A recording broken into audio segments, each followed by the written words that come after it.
Гэхдээ та бодоод үзтээ 62 хүүхэд зэрэг харж байгаа штэ. Тангараг өргөддөг бүр газар дээр ингэж ярина гэдэг чинь яг үндэ өөрөө шоронд орох зүйлийг хийж ийн гэсэн үг штэ. Энэ болон хүмүүс зэрэг харсан гэхээр яг үндэ хэдүүлээ маш сонирхолтой ертөнцид бас амьдрахыг бас үгүйсэхгүй те. Аль үжээ бидний судлах гад одоо хичээжсэн зүйлүүд энэ хөлөг онгоцсон бүгдийг ингээ нээгээд илрүүлсэн байсан гэхээр ярьж байна одоо. Та нар нэмжлэг харж байна уу? Яг бодит бичлэг нь энэ байсан юм штэ. За, hi guys. Дараагийн бичлэгэндээ тавтамаар л.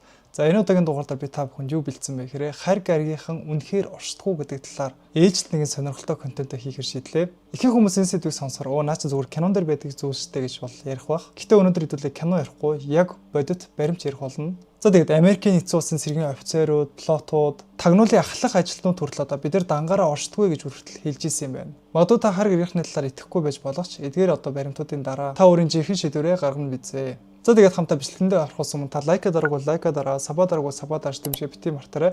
Намайг үздэг хүмүүсийн 75% нь ерөөсө саба дарахгүй үздэг юм билээ шүү. Таад мэн саба дарж лайка дарж дэмжээ бити мартаарай. За хамтаа бичлэгэндээ орцгоё. За тэгэхээр эхний баримт, энэ баримт нь болохоор үнэхээр хүчтэй баримт юм байна.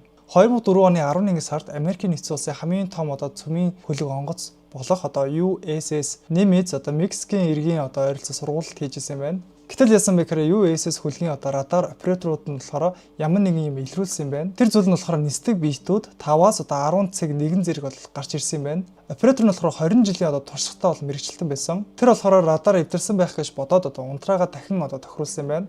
Үр дүн нь болохоор дохио бүр одоо чанга дуурсан юм байна. Битүүд нь ямар байсан бэ гэхээр хит хурдан одоо шувуу шиг биш, хит удаан гэхдээ нисэх онгоцсог бол биш. Үүнийг зүүрлэх юм бол дэлхийн хамгийн өндөр уулаас 2 дахин өндөрөөс одоо хэдхэн секундын дотор бол буусантай зүүрлэх юм байна. Энэ нь болохоор физикийн хуулинд бол үнэхээр боломжгүй байсан юм байна. Тэгээд 11 сарын 14-нд одоо командор одоо Дэвид Фровер гэдэг хүн өөрийн нүдээр бол харсан гэж бол тайлбар өгсөн. Тэр болохоор ийхүү тайлбарласан юм байна. Тик-так одоо цагаан өнгийн жижигхэн одоо тик-так чихрийн хэлбэртэй далавч байхгүй одоо хөлгүүр байхгүй утаа байхгүй дуу байхгүй Фровер ойртох гэтэл нэг л одоо мөчөд тэр биет алга болоод 60 миль цааш гарчихсан байсан бүр 1 минутаас бага хугацаанд гэж бол тайлбарласан байна. Энэ хүний яриаг тооцоолох юм бол одоо 60 миль 1 минут цагт бол 3600 миль гаруй бол байсан.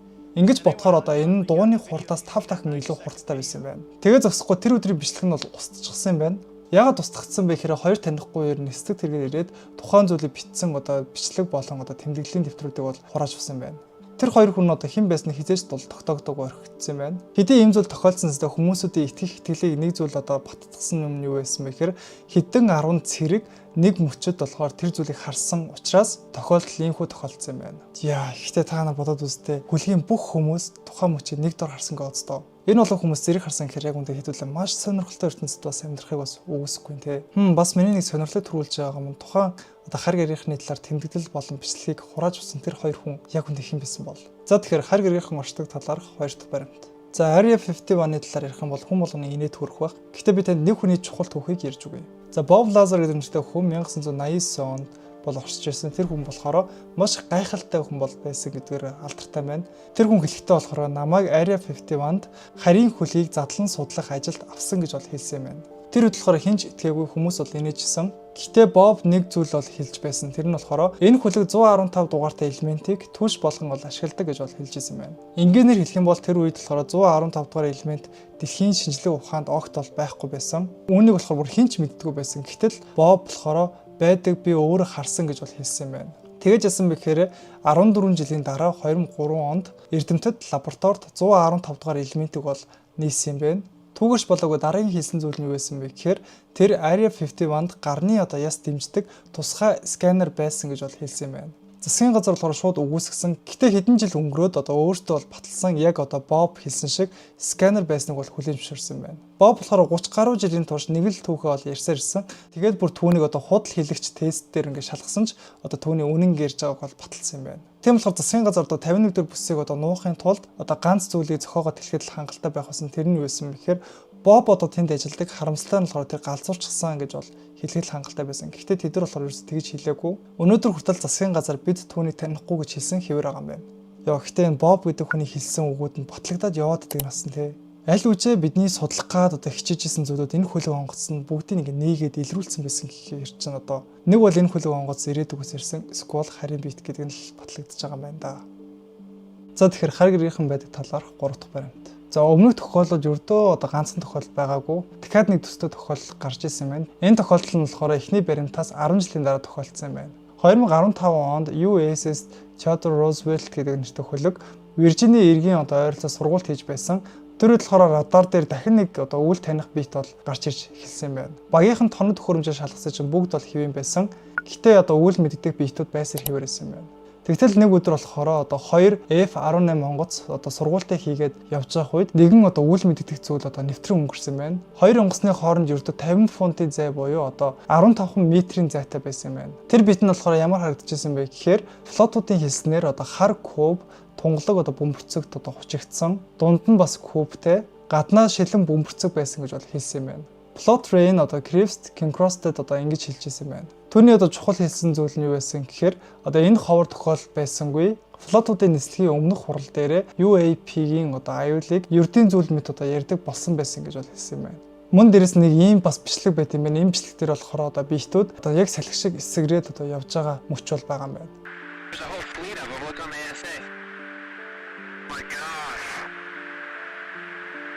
Going against the wind. The wind's 120 knots from the west. Oh, I'll take it. That's not our LNS though, is it? It's not. That is LNS, man. Well, if there's a thing, it's rotating. Тэр үеийн салхины хурд нь болохоор цагт 120 нодус байсан. Ойролцоогоор цагт 220 км бол хурдтай байсан байна. Тухайн хөлийг болохоор ямар хөдөлгүүртэй хэн байсан нь бол одоо хүртэл тайлбардаагүй онс хэвээр үлдсэн байна. Та нар энэ бичлэгийг харж байна уу? Яг бодит бичлэг нь энэ байсан юм шүү дээ. Тэгэхээр энэ бит юу байж болох вэ? За guys, энэ удаагийн дугаартаа Daily Brand хамтаа ажиллаж байна. Тад миний задлж байгаа энэ дийлийг харах юм бол гоё саарл өнгөтэй маш гоё юм хөдий байгаа.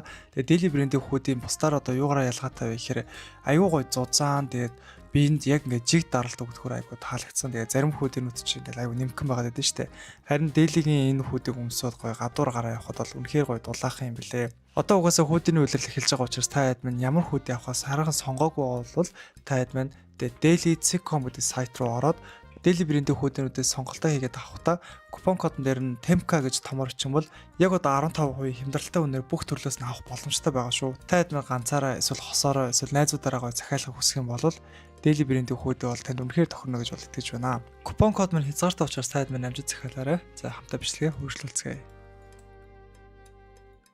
За тэгэхээр дөрөв дэх баримт. Энэ болохоор үнэхээр хүнд баримттай бол тооцогддог. 2003 оны 7 сард болохоор Америкийн нэгдсэн улсын Конгресст тагнуулын ахлах ажилтан Дэвид Груш тангараг өргөм сууж байсан юм байна. Тангараг гэдэг нь бол худлаа хэлэхгүй худлаа хэлэх юм бол шоронд ордог тийм аюултай нөхцөл байдалд бол байдаг. Тэгээд яасан бэхээр тухайн бичлэг дээр ингэж хэлсэн байдаг. Америкийн нэгдсэн улсын засгийн газар харийн хүлгүүдийг олж авсан. Тэдгээртэй хамт биологийн үлдэгдэл олдсон гэж бол хэлсэн байна. Тухайн үед болохоор нэг гишүүн ингэж асуусан юм байна. Тэд хүн үү эсвэл хүн босуу гэж асуусан. Pilots who piloted this craft. As I've stated publicly already in my News Nation interview, biologics came with some of these recoveries. Yeah. Were they, I guess, human or non-human biologics? Non-human, and that was the assessment of people with direct knowledge on the program I talked to that are currently still on the program.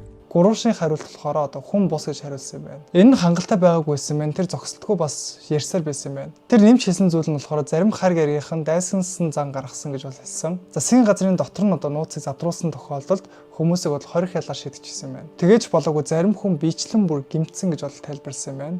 Тэгээд тухайн уулзалтын нэг гишүүн бас ингэж асуусан юм байна. Хэн гимтээсэн бэ? Хар гарийнхан уу? Эсвэл засгийн газрын хүмүүс үү гэж асуусан чинь Куруш болохоор юу гэж хариулсан бэ гэхээр хоёулаа гэж бол хариулсан байна. Been hostile in your reports? I know of multiple colleagues of mine that got physically injured, and the activity.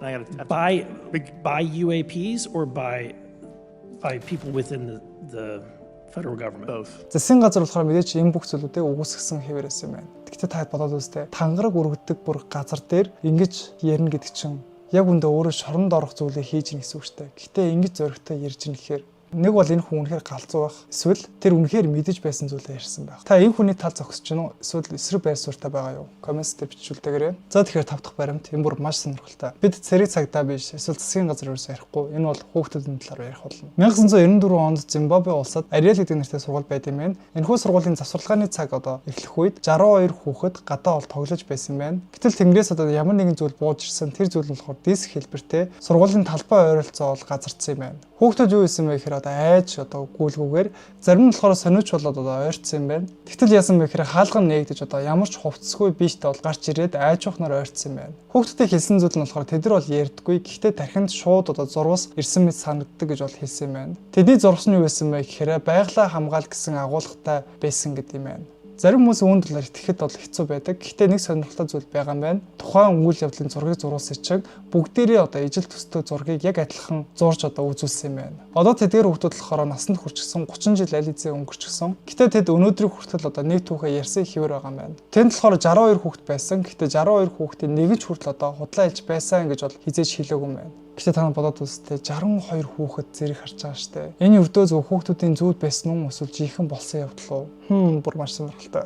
За тэгэхээр хар гариг байдаг талаарх сүүлийн 6 дахь баримт. За хар гаригийн түүх нь болохоор 2004 оноос эхлэв юм байна. Энэ түүх нь болохоор 1944 оноос эхтэй юм байна. Дэлхийн 2 дугаар дайны үед одоо Францын болон Германы хилийн дагуу нисэж явж исэн Америкийн нэгдсэн улсын сүнүүч онгоцны нисгэгч шөнийн харанхуйд одоо генет ямар нэгэн зүйлийг бол харсан юм байна. Гэрэлцэн цэгүүд ямар нэгэн зүйлийг мөшгөж явж байгаа юм шиг бол харагдсан. Дайсны зэвсэг гэж бодоод одоо эргэж тулдах гэтэл гэнт алуулсан юм байна. Энэ зөвхөн нэг тохиолдол байгаагүй, олон нисгэгч, олон фронт, олон улсын цэргүүд хүртэл нэг л зүйлийг харсан гэж бол мэдүүлсэн юм байна. Тэр зүйл нь болохоор мэдээж гэрэлцэн бөмбөлгүүд байсан. Тухайн мөшгөж яваа биетүүд нь болохоор ямар ч дуугүй, хурдгүй, бүр танигдшгүй аргагүй бол байсан юм байна. Тэд тэдгэрийг Food Fighters гэж бол нэрлсэн. Тэр үеийн одоо нэгэн алдартай комикос нэр авч өгсөн юм байна. Гэтэ та боддоо дэлхийн одоо маш том хэмжээний дайн өрнөж байгаа штэ. Тэр үеэр одоо хамгийн их тесрэлтэй, хамгийн их одоо сүрэл болж байгаа үед гинт алуу болоод магадгүй хин нэгэн одоо холоос ажиглаж байсан бол яах вэ? Дайн эхлэхэд гарч ирэнгүүтлээ дайн дуусаад гинт алуу болдог. So interesting. За тэгээд энд хүрээд одоо хар гариг байдаг талаарх одоо сонирхолтой баримтуудыг хүргэлээ. За part 2 дээр бүр галзуу юмуд байт юм байлээ. Та энэ part 2-ыг үзэх хүсвэл доор part 2 гэж бас бичээрэй. За тэгээд намайг үргэлж дэмждэг, лайк, сабаа дарж урам зориг өгдөг бүх хүмүүстээ маш их баярлалаа. За тэгээд дараагийн бичлэгээр уулзцгаая. Гурван хариулт болохоор одоо хүн бус гэж хариулсан юм байна. Йоо, сая юу дуурсан бэ?